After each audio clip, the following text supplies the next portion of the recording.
Well, it's a privilege to be with all of you today, and thank you for your extraordinary leadership and contributions. I'm going to be talking about new models in social enterprises against this background. We have 45 million people in the United States living below the poverty line, and I think it's impossible to consider public health issues without being cognizant of the implications on poverty and the implications of poverty on public health. Similarly, I think education is a directly connected issue. So rather than looking at public health in a vacuum, I propose to look at it in the context of the societal problems we all face. And in specific, my remarks will focus on the capital formation challenges, the way in which to engage the private sector, the business community, the investment community in funding innovative solutions within the public health arena. To do that, and I apologize doing this so early in the morning for you, but I need to start with a little tax law. Not only tax law, but ancient tax law.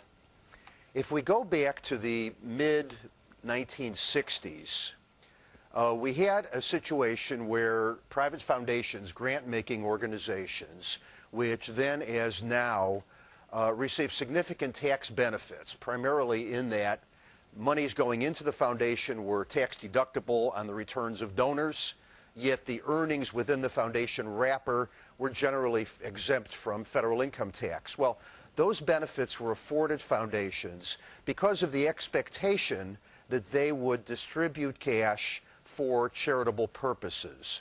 However, up until the late 1960s, there was no specific statutory requirement that foundations make any distribution at any particular time. It was just an overarching expectation. So in 1969, Congress, as part of the Tax Reform Act of that year, for the first time, imposed upon foundations the duty to distribute at least 5% of their assets annually for charitable purposes. This is what accounts for the feverish competition for grants among charities. Well, what is less understood is that at the same time, Congress created an alternative means by which foundations could satisfy that distribution requirement. And that is a specialized form of investments that foundations can make called program-related investments. And the first strategy I want to describe to you is tied significantly to this program-related investing opportunity and how that works in driving positive social change and ameliorating the most vexing of social problems we face.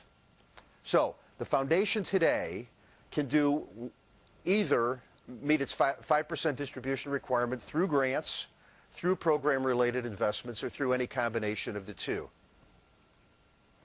Program-related investments are an exception to the rule that otherwise would require foundation managers to manage assets as fiduciaries, ensuring that their portfolios are diversified, that they secure a reasonable rate of return, that there is appropriate collateral in place where appropriate, and so on.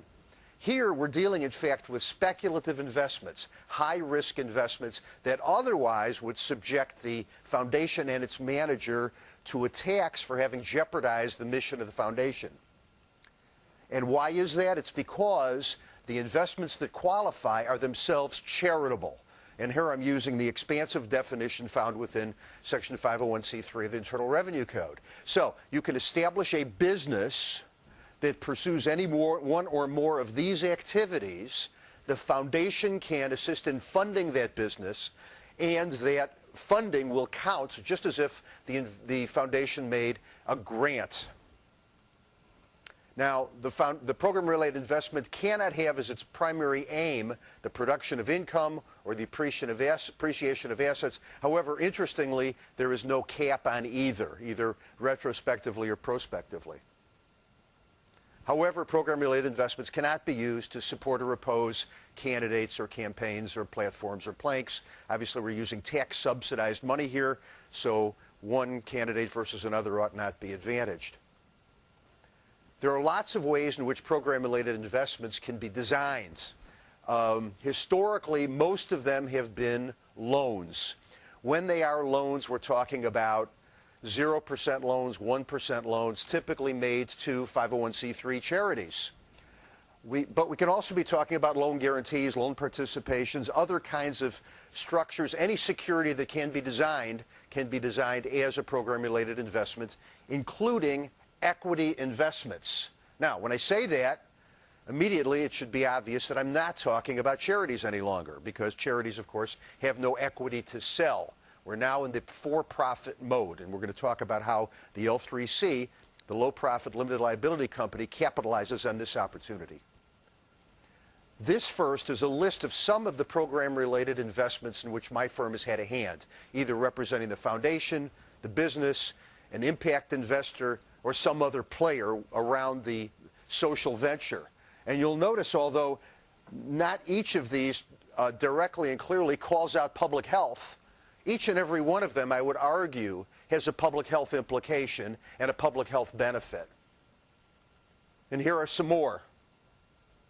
And these are all program-related investments that have been funded either as debt or equity or hybrid securities by foundations in whole or in part. Which brings us to the low-profit limited liability company. This is a new statute. I drafted many of these laws. There are 9 states today that enable companies to be set up as L3Cs. If you happen to be in a state that does not yet authorize them, you have the ability to organize an entity in one of the 9 states that does. And at that point, register it as a foreign entity in your home state. So this strategy is available anywhere in the country, and indeed also globally. And I'll explain how that works in a minute. But the L3C is a specialized form of LLC, limited liability company, which is the most popular form of doing business in the United States today. So it's no accident that the LLC was selected as the predicate for the L3C. It shields its owners from the debts of the enterprise. It provides flexibility in terms of tax treatment, and it also allows for allocation of rights and obligations among participants so as to ensure that everybody's getting the benefit of his bargain from a governance perspective. Now, the statutes which prescribe the requirements for L3Cs track the Tax Reform Act of 1969's requirements for program-related investments. And so will the Articles of Organization creating the L3C, and so will its operating agreements. So we'll find that typically we'll have one or more for-profit members, think of shareholder or owner, and one or more nonprofit members. It will have a charitable or educational purpose, because that's what program-related investments must fund. Would not have been formed except for that purpose. It's not intended to produce income or grow wealth as its primary aspect, the theory being that we're using tax-subsidized money. If this thing could carry its own, let's tap into venture capital in the first instance. But it may produce significant income or appreciation, and many of these do. In my experience already, those that are knowledge-based business, where the intellectual property is expansively defined, nurtured, then leveraged through various rollout strategies, social enterprise franchising, strategic alliance, replication, those are seeing the quickest and largest early returns, and no political or legislative purpose. The L3C's promise is to shift the economic risk away from a charity. About half of the L3Cs in the country are tied to 501c3 charities. Charities today are finding that they must become more self-sufficient. They must become more self-reliant. They cannot depend on foundation money alone. If you look at the aggregate assets of foundations in the United States, they have not yet returned to their 2006 high water mark. So for the charities to perpetuate their ask, let alone increase it, is problematic. Similarly, of course, government has its own fiscal challenges. So this is an opportunity for charities to become more autonomous, more self-sufficient, and more sustainable by embracing earned revenue strategies. When they do that, increasingly they are establishing L3Cs or similar entities to hold those earned revenue strategies for asset protection purposes, but now also to shift the economic risk and the financial heavy lifting to foundations and other investors. So we're using foundation money catalytically Foundations are foregoing market rate returns. They are obliged to do so.